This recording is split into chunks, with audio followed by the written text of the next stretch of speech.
నేను నా బట్టలు మార్చుకుంటే నేను వేసుకొని అంటే సాంప్రదాయబద్ధంగా వేసుకోకపోతే గొప్ప. ఈ గొప్ప ఎక్కడికి వెళ్ళిపోయింది అంటే తన ఐడెంటిటీని కూడా వదులుకునే స్థాయికి మానసిక స్థాయి దిగిపోయింది. ఇది ప్రకృతి చేస్తే, ప్రకృతికి ధర్మం ఉంది కదా, మనం ధర్మం అనుకున్నాం కదా. ఈ ఎండాకాలం ఈ వానాకాలం లేదు బాబు, నేను అసలు నేను ఎండే కాయను, నేను అసలు ఎండ అనేది నేను ఒప్పుకోను, నేను చలికాలమే ఉండిపోతానంటే ఇప్పుడు నువ్వు అనుకున్నట్టుగా నాకు ఆడొద్దు నేను మగాడిగా ఉండిపోయాను అనుకున్నాడు ప్రకృతి అనుకుంటే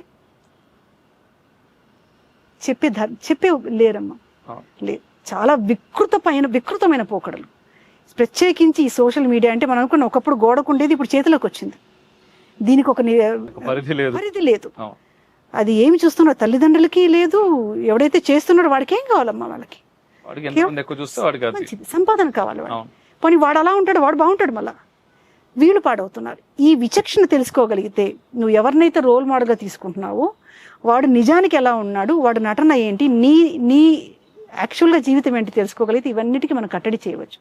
దీనికి సమాజం ముందు తల్లిదండ్రులు, కుటుంబ సభ్యులు, గవర్నమెంట్లు ఖచ్చితంగా అన్నీ నడుం పట్టి బిగిస్తేనే ఈ విపరీత పోకడలకి మనం కట్టడి చేయగలం. లేదంటే నేను మనిషి కాదంటాడు, నేను మనిషి కాదు నేను క్యాంగ్రూగా మారుతానంటాడు ఒకరోజు. అక్కడ కూడా వస్తారు, ఇంకా ఉంది ఎందుకన్నారు, రారు అని ఎందుకు అనుకుంటాం, ఏమైనా జరగవచ్చు.